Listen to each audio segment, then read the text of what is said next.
Salut les amis, bienvenue sur Chrétien Philippe, j'espère que vous allez tous et toutes bien. Êtes-vous conscient des souffrances morales et physiques que le Christ a librement subies pour la rédemption de chacun et chacune d'entre nous? Lecture du livre d'Isaïe au chapitre 53, versets 3, 7 et 10. Objet de mépris, abandonné des hommes, homme de douleur, familier de la souffrance, comme quelqu'un devant qui on se voile la face. Méprisé, nous n'en faisions aucun cas. Or, ce sont nos souffrances qu'il portait, ce sont nos douleurs dont il était chargé.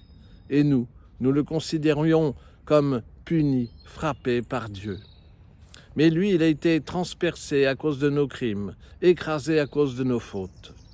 Le châtiment qui nous rend la paix est sur lui. Dans ses blessures, nous trouvons la guérison. Tous comme des moutons, nous étions errants, chacun suivant son propre chemin, et Yahvé a fait retomber sur lui nos fautes à tous. Maltraité et humilié, il n'ouvre pas la bouche, comme l'agneau qui se laisse mener à l'abattoir, comme devant les tondeurs d'une brebis muette, il n'ouvre pas la bouche. Yahvé a voulu l'écraser par la souffrance. Il offre sa vie en sacrifice d'expiation. Voilà, tout a commencé par des gouttes de sueur dans le jardin des Oliviers, dont il est rapporté qu'elles coulaient comme des gouttes de sang.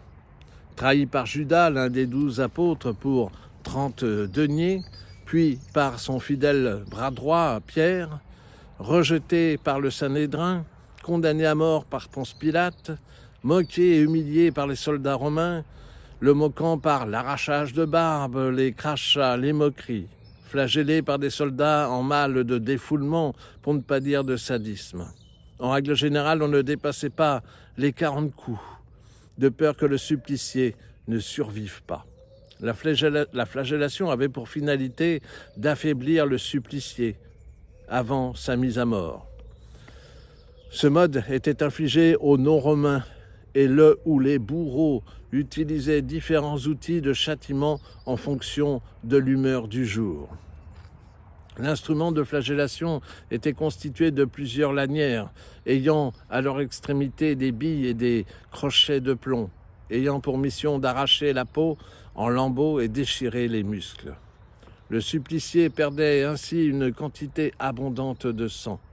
Certains ne survivaient pas à ce traitement infâme. Après la flagellation, Jésus-Christ fut chargé d'une énorme croix, probablement la transverse, d'environ 30 à 40 kilos, pour aller vers le lieu du Golgotha.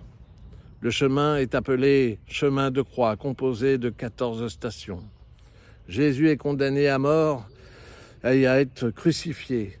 Jésus est chargé de sa croix. Jésus tombe pour la première fois. Jésus rencontre sa mère. Simon de Cyrène aide à porter sa croix. Sainte Véronique essuie le visage de Jésus.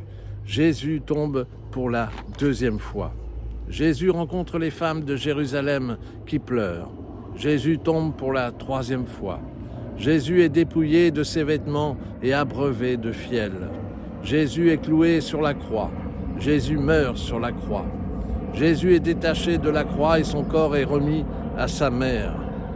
Le corps de Jésus est mis au tombeau par Joseph d'Arimathie et Nicodème. Juste un mot sur la terrible agonie du Christ sur la croix. Épuisé par la flagellation, l'hémorragie qui en résulte, la douleur, le poids de la croix. Le supplicié est cloué sans ménagement sur la croix, puis hissé à la verticale. Dès lors, la respiration devient de plus en plus difficile. L'agonie dure plusieurs heures, où le supplicié lutte contre l'asphyxie progressive, lente et pénible. Les épaules se disloquent, ainsi que les coudes et les poignets. La cage thoracique commence à dysfonctionner, rendant la respiration de plus en plus difficile. Le cœur s'emballe pour tenter d'amener le peu d'oxygène dans le corps. Parfois, l'agonie est tellement insoutenable aux yeux des bourreaux eux-mêmes que l'on décide de hâter la mort du supplicié en lui brisant les jambes. Je vous laisse avec cette citation du prophète Isaïe. C'est par ces meurtrissures que nous sommes guéris. Voilà, j'espère que ces quelques instants de proximité avec les souffrances du Christ vous ont été profitables.